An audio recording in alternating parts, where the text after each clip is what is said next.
서기 60년경이었습니다. 예수님의 사도이면서 동시에 죄수의 신분을 가지고 있던 바울이 아직 한 번도 만나본 적이 없는 성도들에게 감옥 안에서 사랑이 듬뿍 담긴 편지를 보냈습니다. 그것이 골로새서입니다. 말이 안 되는 상황이죠. 어떻게 그럴 수 있을까요? 사단은 예수님을 십자가에 못 박았습니다. 그리고 복음을 전하는 복음 전도자들을 핍박하고 감옥에 가두었지만 교회를 통해서 하나님의 나라를 확정해 가시는 하나님의 뜻을 막을 수는 없었습니다. 오늘날도 마찬가지입니다. 시대는 어렵지만 하나님께서는 여전히 살아계시고 우리와 우리 교회를 통해서 일하심을 기억하시며 걸어가시길 바랍니다. 바울은 그들을 이렇게 불렀습니다. 성도들, 신실한 형제들. 거리로는 멀리 떨어져 있습니다. 그러나 그들은 모두 하나님의 이에서 하나님을 위하여 구별된 영적으로 한 가족이라는 표현입니다. 배경이나 인종 그리고 인간적인 조건으로 보면 너무나 달랐던 그들이지만 복음으로 살아가고 있는 영적인 한 가족이라는 표현입니다. 사랑하는 성도 여러분, 여러분은 모두 구별된 하나님의 가족임을 알고 이 자리에 앉아 있습니까? 이 자리는 하나님의 가족들과 함께 앉아 있는 자리임을 여러분은 기억하고 계십니까? 그래서 감사한 겁니다. 놀라운 사실은 감옥 안에 있는 죄수의 입에서 나온 첫 마디가 감사하다는 얘기입니다. 더 놀라운 사실은 한 번도 만나본 적이 없는 사람들을 위하여 감사할 뿐만 아니라 그들을 위해서 기도하고 있다는 겁니다. 불평이 없다는 것이 오히려 이상할 정도입니다. 이 사실은 우리에게 무엇을 말하고 있는 것일까요? 성경은 우리에게 무엇을 말씀하고 싶으신 것일까요? 감사는 환경에서 나오는 것이 아니다. 감사는 상황 속에서 나오는 것이 아니다. 쉽게 말하면 내가 잘 될 때, 내가 편안할 때 나오는 것이 감사가 아니란 얘기입니다. 감사는 눈이 열려야 나옵니다. 감사는 믿음의 눈이 열려야 나오게 되는 겁니다. 그래서 3절 말씀에 기도할 때마다 감사하노라라는 고백은 참 놀라운 고백입니다. 바울의 삶과 우리의 삶에 비교해 보면 우리의 감사는 상황에 따라서 변덕스럽습니다. 삶이 형통하고 좋을 때는 감사하고 기뻐하지만 상황이 조금만 어려워지면 힘들어하고 언제 그랬냐는 듯이 원망과 불평을 마구 쏟아내기도 합니다. 그럴 때가 얼마나 많습니까? 우리의 삶과 비교하면 바울의 처지는 결코 감사할 수 있는 조건이, 감사할 수 있는 환경이 아니었습니다. 그런데 감사하는 겁니다. 믿음의 눈을 열어주셨기 때문입니다. 나는 얼마나 감사하며 살아가고 있습니까? 그렇다면 바울이 감사한 것은 무엇 때문이었을까요? 4절 말씀에 잘 소개되어 있습니다. 그리스도 예수 안에 있는 믿음과 모든 성도에 대한 사랑을 들었기 때문입니다. 첫째는 골로새 성도들이 그리스도 예수 안에서 가진 그들의 믿음 때문에 감사했습니다. 두 번째로는 그들이 교회 안에 있는 다른 성도들을 아무 조건 없이 사랑함으로 말미암아서 열매를 맺었기 때문에 감사했습니다. 우리가 잘 아는 것처럼 베드로가 마태복음 16장 16절 말씀에 보면 이렇게 고백을 하죠. 주는 그리스도시요 살아계신 하나님의 아들입니다 라는 고백을 드렸을 때 주님께서 크게 기뻐하시면서 이렇게 말씀하셨습니다. 바요나 시므나 내가 복이 있도다. 내가 복이 있다.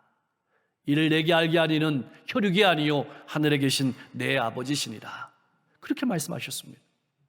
다시 말하면 우리가 믿음을 가진다는 것 자체가, 우리가 예수를 믿는다는 것 자체가 얼마나 큰 축복이며 감사입니까?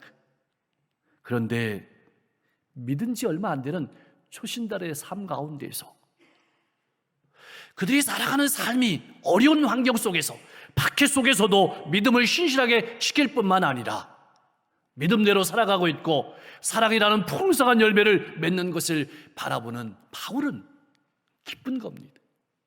감사한 겁니다. 이렇게 감사한 일이 세상에 또 어디에 있겠습니까? 그렇다면 그들은 어떻게 그런 믿음과 사랑을 가지게 되었을까요? 5절 말씀에 잘 나와 있습니다. 우리를 위하여 하늘에 쌓아둔 소망으로 말미암음이니. 우리를 위하여 하늘에 쌓아둔 소망으로 말미암음이니. 골로새 교인들의 믿음과 사랑은 결코 사람에게서 나오는 것이 아니라는 것입니다.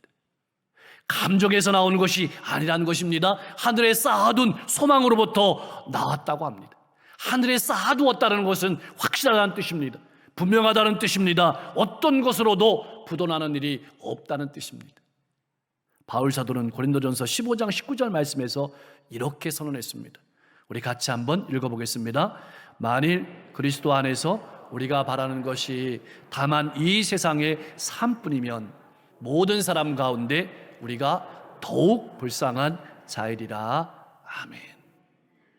여러분, 그리스도인으로 살아가는 삶의 이유가 단지 이 세상에서 잘되고 이 세상에서 유익한 것뿐이라면 무엇 때문에 그렇게 인내하고, 무엇 때문에 그렇게 절제하고, 무엇 때문에 그렇게 사랑하며 살아야 합니까? 분명하게 기억하십시오. 우리에게는 하늘나라에서 예수님과 더불어 누릴 영광스러운 영원한 삶이 기다리고 있습니다. 이 확신이 있기 때문에 뚜렷한 믿음의 삶을 살아가게 되는 겁니다. 풍성한 사랑의 삶을 살아가게 되고 열정적으로 사랑하며 살아갈 수 있게 되는 것입니다. 복음은 마치 씨앗과 같습니다. 생명이 있다는 말입니다. 요즘 옥수수의 계절이죠. 조금 더 있으면 아마 포도도 나올 겁니다. 우리는 잘 익은 옥수수나 열매를 수확하게 될 때 자신이 뿌린 씨앗이 생명이 있음을 보게 되는 겁니다. 마찬가지입니다. 복음이란 씨앗이 우리의 인생 가운데 떨어지면 생명의 열매가 맺혀지게 되는 겁니다. 그 생명의 열매들이 바로 믿음이고 사랑이고 소망이라는 열매입니다. 생명의 과정을 처음 시작하는 것이 믿음입니다. 믿음은 샘과 같습니다. 믿음은 밭과 같습니다. 이 믿음이란 밭에서 사랑이라는 열매가 맺히게 되는 겁니다. 믿음이란 샘에서 사랑이라는 생명수가 흘러나오게 되는 것입니다. 그런데 이 믿음이란 밭에서 열매 맺는 사랑이라는 열매는 특징이 있습니다. 그것은 누구나도 사랑한다는 것입니다. 조건을 두지 않는다는 것입니다. 쉬운 말로 하면 선택하지 않는다는 뜻입니다. 내게 사랑스러운 사람이나 나를 사랑해 주는 사람을 사랑하는 일은 아주 쉬운 일입니다. 그러나 건강한 교회는, 건강한 성도는 나를 사랑해 주는 사람만 사랑하지 않습니다. 하나님께서 우리를 사랑하실 때 우리가 자격이 없는 사람 아닙니까? 하나님이 우리를 사랑하신 그 사랑처럼 사랑받을 자격이 없는 사람을 사랑할 때 교회는 건강한 교회로 드러나게 되는 겁니다. 성도는 건강한 성도로 드러나게 되는 것입니다. 골로새 교인들은 하나님이 주신 조건 없는 사랑의 능력을 보여주었습니다. 이 믿음과 사랑이 소망에서 나온다는 뜻입니다. 여러분, 믿음은 우리를 날마다 그리스도의 십자가로 데려갑니다. 우리가 어떤 존재인지 보게 합니다. 그래서 감사하게 합니다. 사랑은 날마다 우리 주변을 돌아보게 합니다. 그리고 하나님께서 공급하시는 힘으로 사심없이 내게 맡기신 영혼들을 사랑할 수 있게 합니다. 그래서 교회를 든든히 세우게 되는 겁니다. 이 지역과 시대에 버팀목이 되는 겁니다. 그리고 소망은 언젠가 우리를 하나님의 나라로 인도하실 것을 바라보며 힘있게 살아가도록 우리를 독려합니다. 그래서 분명한 소망 가운데서 분명한 믿음이 나오고 풍성한 열매가 나오게 되는 겁니다. 6절 말씀은 하나님의 소원과 바울의 소원이 담겨있는 말씀입니다. 이 복음이 너희에게 이르매. 여러분, 사람이 이룬 것이 아니라 복음이 이르렀다 표현하고 있습니다. 온 천하에서도 열매를 맺어 자라는도다. 바울은 지금 감옥에 갇혀 있지만 그러나 복음은 매이지 않습니다. 갇히지 않습니다. 열매를 맺습니다. 복음은 성도 개개인의 삶에서도 열매를 맺지만 온 천하에서도 열매를 맺습니다. 그래서 복음이 전파되는 곳이면 열매를 맺게 되는 것은 하나님의 능력입니다. 여러분, 신앙과 곡식이 다른 점은 곡식은 다 자라야 열매를 맺습니다. 그러나 신앙은 열매를 맺으면서 자라가게 되는 겁니다. 그러므로 에바브라가 골로새에 복음을 전한 것처럼 우리도 복음을 전해야 합니다. 그래야 됐습니다. 그래야 믿음이 생깁니다. 사랑으로 자라게 됩니다. 소망이 분명하게 됩니다. 삶의 놀라운 변화가 일어나게 되는 겁니다. 여러분, 우리가 이 자리에 앉아 있게 된 것은 그냥 있게 된 것이 아닙니다. 누군가 복음을 전했기 때문입니다. 누군가 복음을 들고 산을 넘고 물을 건넌 사람이 있었기 때문입니다. 바울은 에베소에서 에바브라에게 복음을 전했습니다. 에바브라는 에베소에서 바울의 복음을 듣고 골로새에서 그 복음을 전했습니다. 그 복음이 열매를 맺는 것을 바라보면서 바울은 감옥 속에서 하나님께 기뻐하고 감사하고 있는 것입니다. 복음을 알지 못하고 예수 그리스도를 알지 못하고 소망 없이 살아가는 사람들이 얼마나 많이 있습니까? 우리 교회는 이 씨앗을 받았습니다. 그것을 심어야 할 차례입니다. 놀라운 사실은 골로새 교인들의 믿음과 사랑과 소망을 들은 바울 사도는 이것을 들은 날부터 기도하기 시작했습니다. 무엇을 위해 기도했을까요? 무엇을 위해 기도했을까요? 첫 번째로는 신앙이 계속 자라기를 기도했습니다.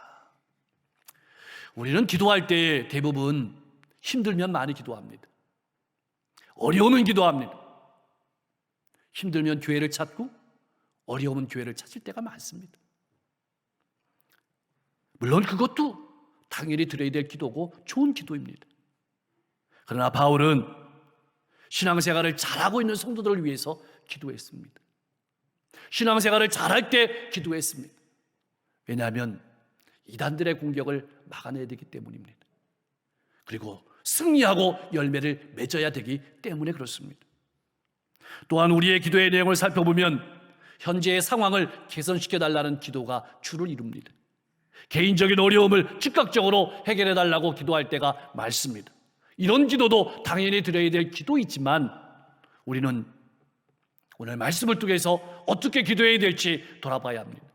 바울 사도는 영적인 성장과 성숙을 위해서 기도했습니다. 나는 이런 기도를 드리고 있습니까?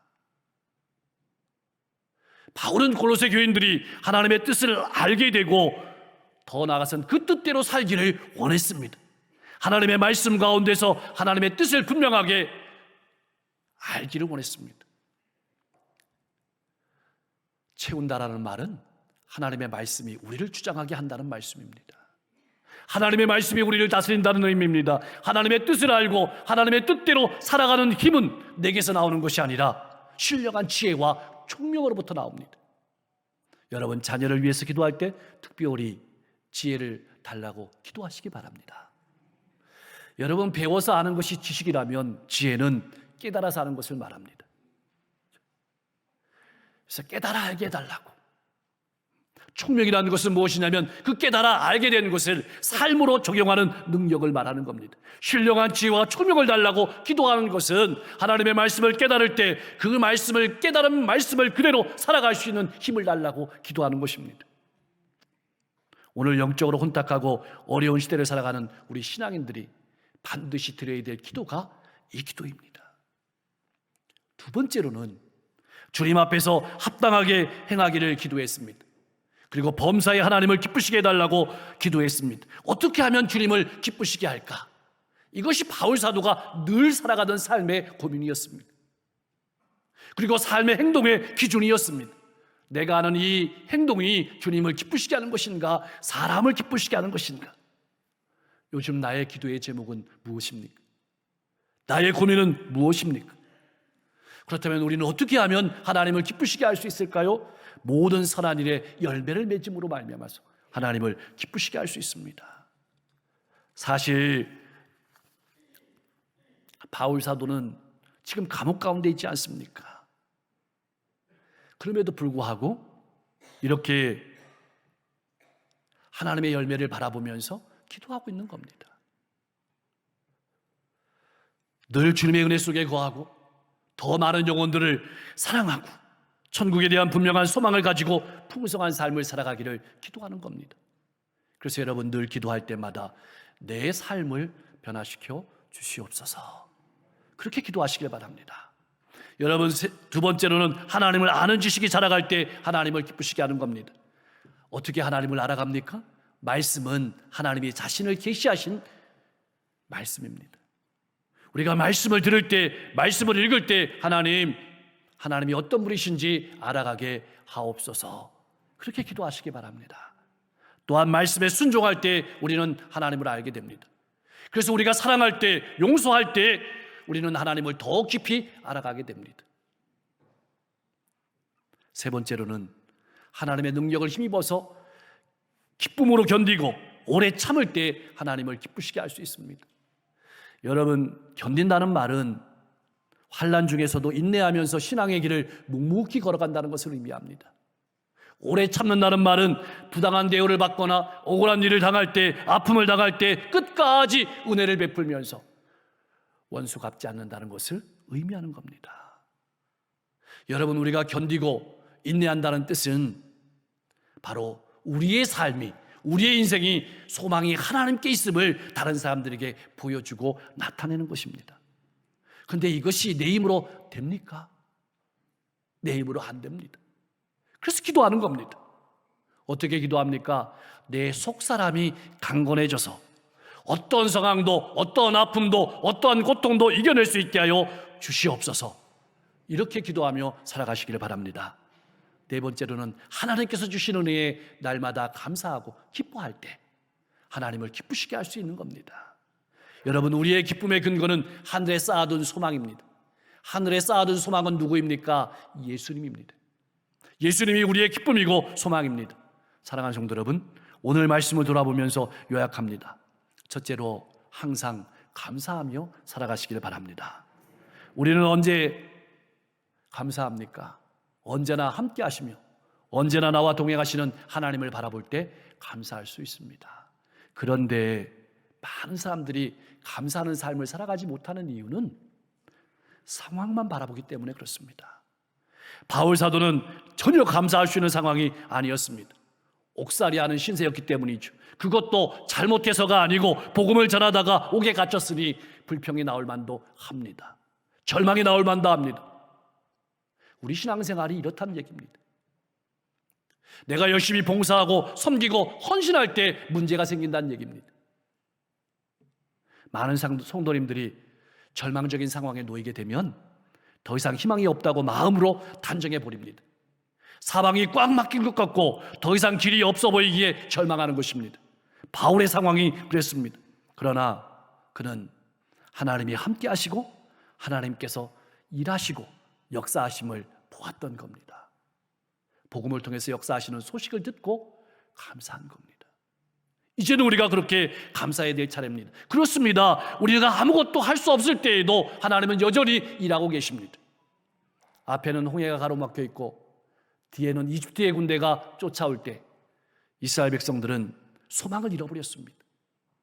멀리 있을 때는 그래도 조금 여유가 있더니 이집트의 군대가 다가오자 아예 소망을 잃어버렸습니다. 원망했습니다. 비교했습니다. 과거를 돌아보았습니다. 그때 모세가 이렇게 말합니다. 출애굽기 14장 13절에서 14절 말씀입니다. 우리 같이 한번 읽어보겠습니다.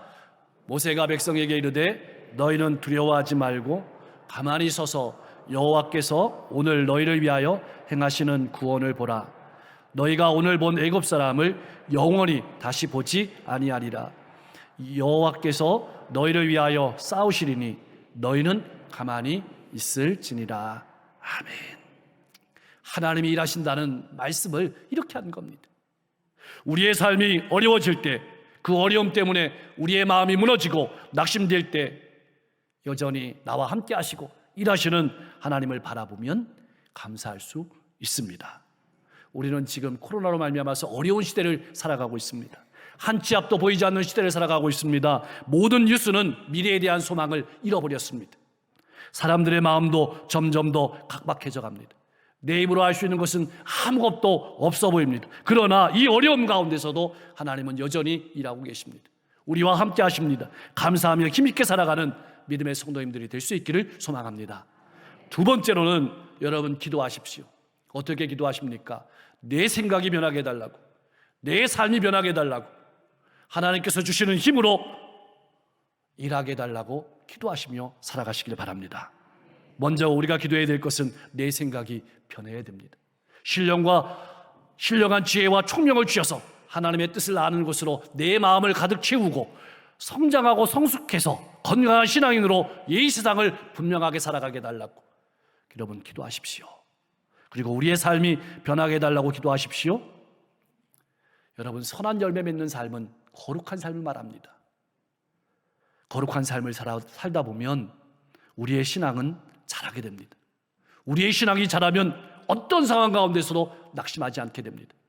평안을 유지하게 됩니다. 감사하게 됩니다. 기뻐하게 됩니다. 많은 사람을 붙잡아 줄 수 있습니다.